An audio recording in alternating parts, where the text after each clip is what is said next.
आपको उपग्रह से संबंधित कुछ फिजिक्स के क्वेश्चन कराऊंगा जो आपके एयरफोर्स और एमआर के लिए बहुत महत्वपूर्ण क्वेश्चन है। पहला क्वेश्चन आपका दिया गया है, वो आकाश गंगा का क्या नाम है जिसमें पृथ्वी एक ग्रह है। पहला ऑप्शन दिया है एंड्रोमेडा, दूसरा दिया है दुग्ध मेखला, तीसरा दिया है एपिक, चौथा दिया है हेलेना। तो यहाँ पे आपका राइट ऑप्शन हो जाएगा, ऑप्शन नंबर आपका हो जाएगा बी ऑप्शन आपका राइट है। ब्रह्मांड के अध्ययन को कहते हैं। पहला ऑप्शन कॉस्मोलॉजी, दूसरा बायोलॉजी, तीसरा मैथोलॉजी, चौथा दिया एनोलॉजी। तो यहाँ पे आपका राइट ऑप्शन हो जाएगा, ऑप्शन नंबर आपका ए कॉस्मोलॉजी हो जाएगा। ऑप्शन नंबर आपका सी दिया गया है, तीसरा नंबर। सूर्य के प्रकाश को पृथ्वी तक पहुँचने में समय लगता है। पहला दिया 7.5 मिनट दिया है, दूसरा दिया 5.8 मिनट दिया है, तीसरा दिया 8.3 मिनट दिया है, चौथा दिया आपका 4.3 मिनट दिया है। तो यहाँ पे आपका राइट ऑप्शन हो जाएगा, ऑप्शन नंबर सी 8.3 मिनट लगता है आपको सूर्य के प्रकाश को पृथ्वी तक जाने में। और आपका अब नेक्स्ट है कि सूर्य के प्रकाश को, ये तो वही हो जाएगा 8.3 हो जाएगा आपका। चौथा क्वेश्चन दिया आपका, निम्न में से कौन सा कथन ग्रह के बारे में सही नहीं है।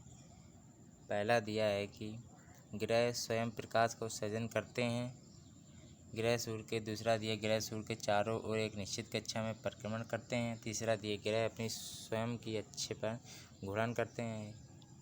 और चौथा दिया उपरोक्त में से कोई नहीं। तो यहाँ पे आपका राइट ऑप्शन हो जाएगा, ऑप्शन नंबर ए हो जाएगा।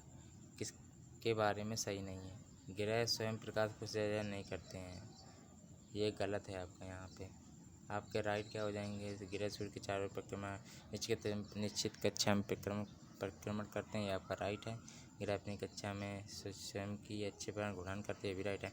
पर आपका राइट ऑप्शन हो जाएगा, जो सही नहीं है आपका ग्रह के बारे में जो सही नहीं है वो ऑप्शन नंबर हो जाएगा आपका ए। अब आपका नेक्स्ट दिया गया है, आकाश से पृथ्वी का रंग नीला हरा दिखाई देने का कारण क्या है। पहला दिया है ओजोन का परत का होना होता है कि वातावरण का होना होता है, या पृथ्वी की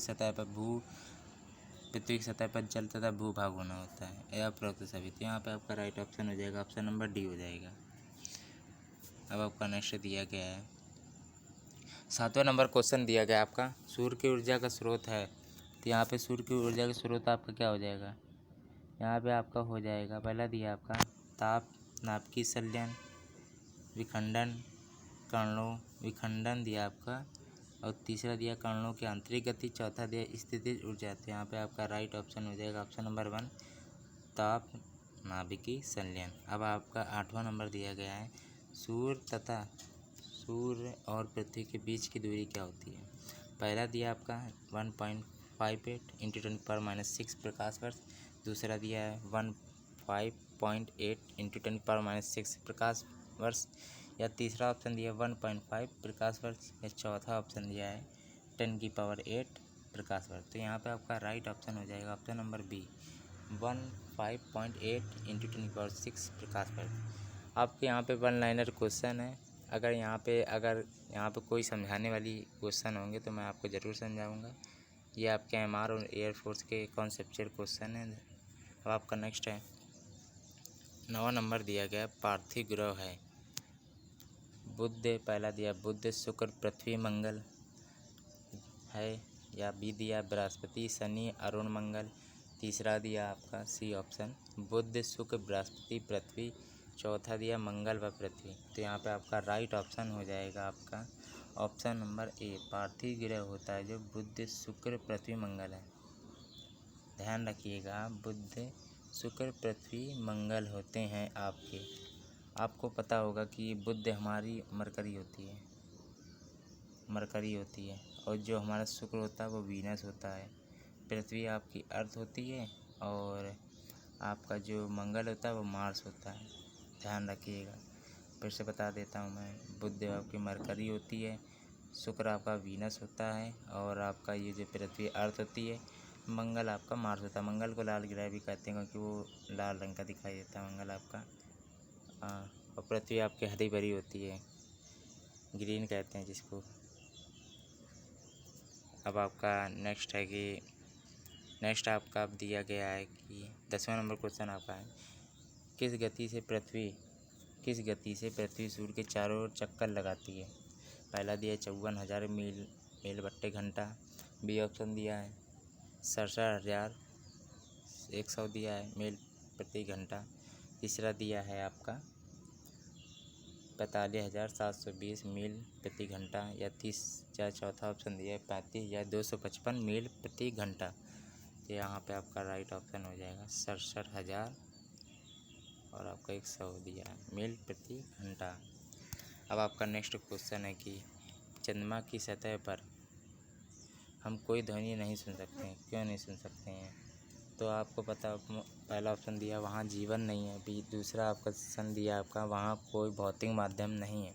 तीसरा ऑप्शन दिया कोई चट्टानी नहीं है, या आपका दिया है आपको कि उपरोक्त में से कोई नहीं। तो आपको पता होगा कि जो चंद्रमा पर वायुमंडल है नहीं, वहाँ पे भौतिक माध्यम नहीं है, इसलिए वहाँ पे जो हम ध्वनि का हम नहीं सुन सकते हैं।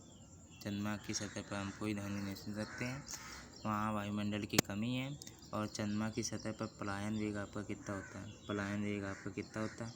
आपका लगभग 2.5 किलोमीटर प्रति सेकंड होता है, ध्यान रखिएगा। और पृथ्वी पर 11.2 किलोमीटर प्रति सेकंड होगा। यदि क्वेश्चन में अगर सही विकल्पों में यदि 11 भी लिख के आ जाए तो आप 11 भी लगा सकते हैं, या 11.2 तो बिल्कुल लगभग होता है। अब आपका नेक्स्ट क्वेश्चन दिया गया है 12वां नंबर क्वेश्चन है चंद्रमा पर वायुमंडल अनुपस्थित है क्योंकि पहला ऑप्शन दिया है चंद्रमा की सतह पर पलायन वेग का मान बहुत कम है, चंद्रमा की सतह पर पलायन वेग का मान बहुत अधिक है, चंद्रमा वायुमंडल की उपस्थिति के लिए बहुत छोटा है। डी ऑप्शन दिया है या पृथ्वी की चारों ओर चक्कर लगाता है। तो यहाँ पे आपका राइट ऑप्शन हो जाएगा ऑप्शन नंबर आपका 1 हो जाएगा। चंद्रमा की सतह पर पलायन वेग का मान बहुत कम होता है। अभी जैसे मैंने बताया लगभग 2.5 किलोमीटर पर सेकंड होता है, और पृथ्वी पर 11.2 किलोमीटर पर सेकंड होता है। अब आपका नेक्स्ट दिया गया है 13वां नंबर क्वेश्चन, हमारे सौरमंडल का अत्यधिक घनत्व वाला घनत्व है। पहला दिया मंगल दिया, दूसरा आपका बुध दिया, तीसरा आपका पृथ्वी दिया, चौथा आपका बृहस्पति दिया गया है। तो यहाँ पे आपका राइट ऑप्शन हो जाएगा पृथ्वी। नेक्स्ट क्वेश्चन दिया गया है सूर्य के बाद पृथ्वी के सबसे समीप तारा कौन सा है? पहला सीरियस, दूसरा प्रेक्समो सेंचुरी, तीसरा दिया अल्फा सेंचुरी, चौथा दिया है आपका कैनोपस। तो आप ये याद रखिएगा, सूर्य तो होता है, सूर्य के बाद पृथ्वी के सबसे समीप तारा प्रेक्समो सेंचुरी है। 15वां नंबर क्वेश्चन दिया चंद्रमा की सतह पर पलायन वेग का मान कितना होता है? तो 2.5 किलोमीटर पर सेकंड होता है, और पृथ्वी पर आपका होता है 11.2 किलोमीटर पर सेकंड होता है। ये आपके